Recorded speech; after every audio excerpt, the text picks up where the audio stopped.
30 minutes tapos talaga tayo. Okay, ano may tubig? Joke lang.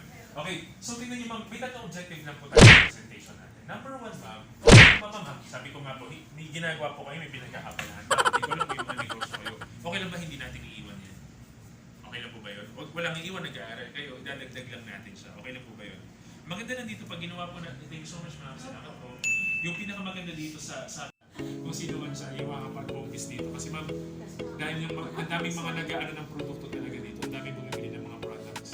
Tsaka magiging daan talaga siya ng produkto. Malam niyo magkaroon din tayo ng branch dito rin sa Batangas very soon. Pero para mangyari yun, okay naman pagtulong-tulungan natin siya. Bagong-bago pa lang pangpali natin. Ito mo yung negosyo na hindi mo kaya ipaliwanag pakita sa iba. Kasi ganoon talaga siya. Nung una kami pumupunta sa Batangas, ang income na ng mga tao naman sa grade 5, 10,000, 30,000, pero ngayon may nagpo 400, 500,000 naman tayo. Sabihin, mapinobenta mo naman. Matindi na talaga ito. Sabi ko nga ma'am, kumita ka lang na 50 minsan na isang buwan, napakalaking bagay. Tama or not? Tsaka mabili lang yun, magpapasko na.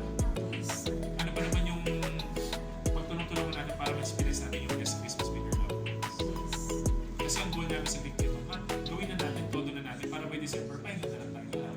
Alam niyo ba kung bakit best time gawin yung great life, Christmas?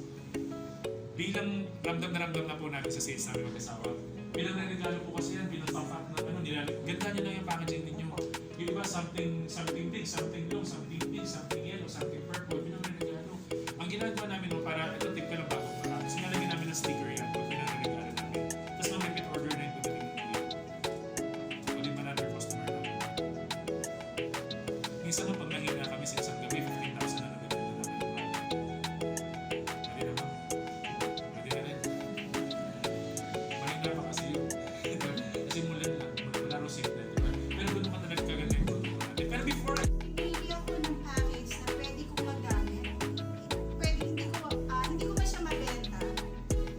Pwede ko siyang gamitin, di ba? So, yun nga.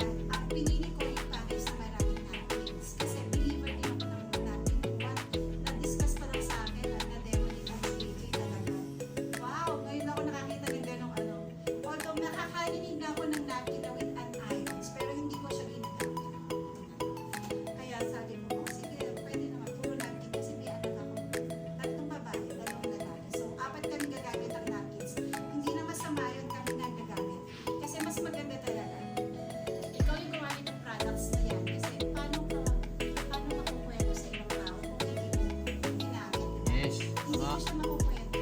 Kasi nga, sabi nga, you must be the product of your products. Kasi magmamanifest yun sa'yo once na ginamit mo. Na ikukwento mo siya ng mabilis pag nagamit mo, di ba? So pag sinabi, ayun ba natin? Pero, ay makukwento mo, ay mga napakaganda kasi na-treat yung disclosure ng ano mo. Kasi nga, Marami opportunities sa labas. Lagi sinasabi, once opportunity, next year i-grab mo.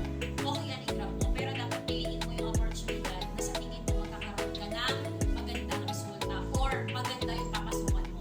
Bakit? Kasi, alam niyo ba way back year 2019, kaya nakakasama na kami nila Coach AJ. Dati po, nung ang Great Life wala, blanco lang siya. Ano yung blanco? Kasi po yung 15th floor ng Great Life, siguro hindi pa kayo nakakapunta.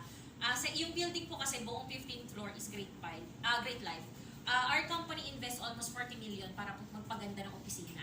So, sa tingin niyo po ba seryoso kami? Yes. Opo. Kung hindi po seryoso yung kumpanya, hindi po mag-invest ng 40 million pesos. Tama po ba? So, imagine niyo po, nung time ng year 2019, hindi pa kilala yung Great Life. Pag pumasok po kami sa 15th floor, wala po kami nakikita, bato lang.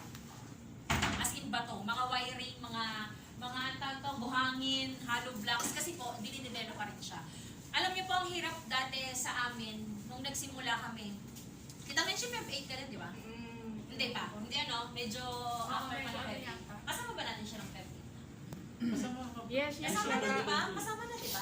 Kasama natin siya na nag-pioneers. O, di ba? Di ba? Kasama na, no? So, imagine niyo po, dati, ayan, siguro kami yung at least ikwento ko lang sa inyo.